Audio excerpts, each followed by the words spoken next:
Alright, so I'm going to show you how to make the fruit dough because people have been wanting to know how to do it. So, if we're going to make the dough, first part is fruit. So we've soaked that, that'll be in the ingredients list. Do that first so that can sit aside and get nice and plump while you're weighing up the dough. So we've got 400 grams of flour, improver, bread improver you can get from the supermarket. We'll put 10 grams of that in, which is a little bit high, but we've got no gluten going in there, so I'm going to run a bit more improver through it just to strengthen it up a bit. Alright. Sugar, about 8%, 32 grams.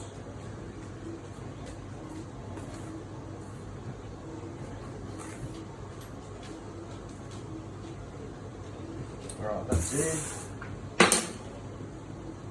Salt,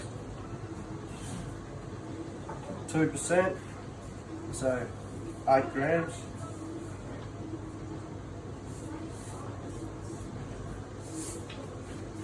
Of salt. Now, because it's a fruit dough and you've got sugar in there, you need to run your yeast a bit higher. So we're going to have to put, I'll run about 8% in there as well. So we're going to put, about 30 grams of yeast in there. So you can put, so now yeast, 5% on 400 grams, 20 grams. Which is a lot higher than a normal white dough, but then you've got sugar in there though, so the sugar's going to feed the yeast, so you need to up your yeast. Right, oil 2% as well, so 8 to 10. If you put a little bit more, that's fine.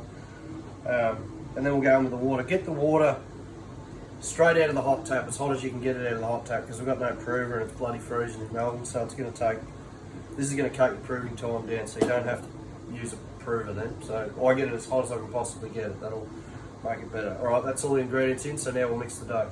Alright, so I've been mixing for about 5 minutes. This is what you're after in terms of dough development. See that? I can stretch that out.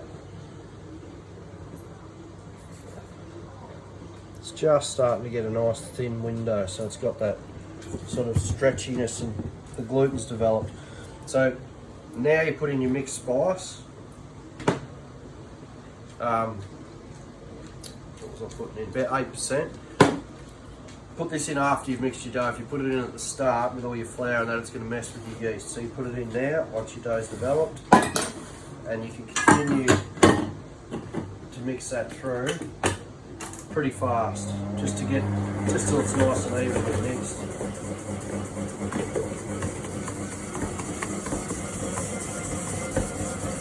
It'll take a little bit to grab hold of it. Because it's a little mixer, I just take it out and just finish it off a little bit by hand, just to make sure all the spices mixed nice and evenly. So you can see now, we've got it nice and evenly mixed through the spice, got that little bit of colour to it. So now, we're going to put it back in the bowl with our fruit that we have been soaking. So that's come up nice and plump. You can see how that's sort of juiced up a little bit. Don't worry about the dates there, obviously, because they're dry dates, they're not going to take the fruit in. Throw that in. The important thing is with this, because you've soaked your fruit, do not mix it in on fast, because if you break that fruit up, all the acid's going to come out of the fruit and kill your yeast, then your fruit dough is going to come out terrible. You're basically folding it through. You've got to do it as slow as, it's going to take a while, but you've got to pretty much do it as slow as your mixer will allow you to do it. Just gently fold it through. It's going to take some time, but if you try to mix this in fast and break your fruit, your whole dough is going to be ruined. That acid out of the fruit does not go well with yeast. By hand a little bit, because ideally you'd mix this through on reverse, and this mixer doesn't have a reverse, so I'm just going to finish folding the fruit through so I get it through as evenly as possible by hand. Just keep pulling the dough back in on itself.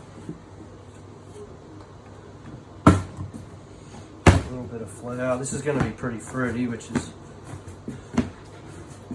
what people are after most of the time. You just feel the fruit starting to sort of evenly disperse, and that's about it. That's pretty pretty even now, so that's ready to scale off. Alright, so I've got just over 1 kilo of dough here, so I'll cut it straight down the guts and we'll do 2 500 gram loaves. There we go. We'll move that aside. Now we're just going to shape it and then let it prove. So I've had the oven going this whole time. That was the first thing I did before I started weighing anything up. Put the oven on, no fan on the oven, so it's about 220 degrees. And that's just going to act as my prover. So all my breads, I'm going to sit it on top of the oven on a tray with a tea towel over it, and that'll help it prove quicker because we'll get the heat off the oven. So moulding it, we're just going to shape it up into the basic loaf shape, like that, down, pull it back over itself, and then just neaten him up. Just make it sort of nice and as tight as you can sort of get it into a nice little loaf like that. So we pull it back.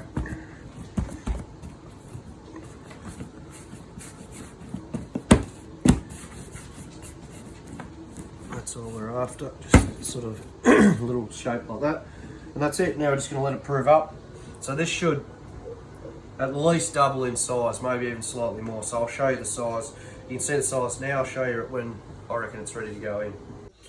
Alright, here it is. She's doubled in size. Throw a bit of flour in the old sieve.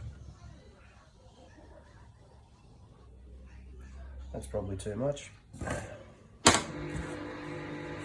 Doesn't matter. Just give it 1 cup down the guts. That's it. We'll chuck her in the oven at, put it in it because there's no fan, so 220 degrees. It'll probably take 20 minutes, I suppose, to bake, but we'll have a look in about 15 minutes and see how it looks.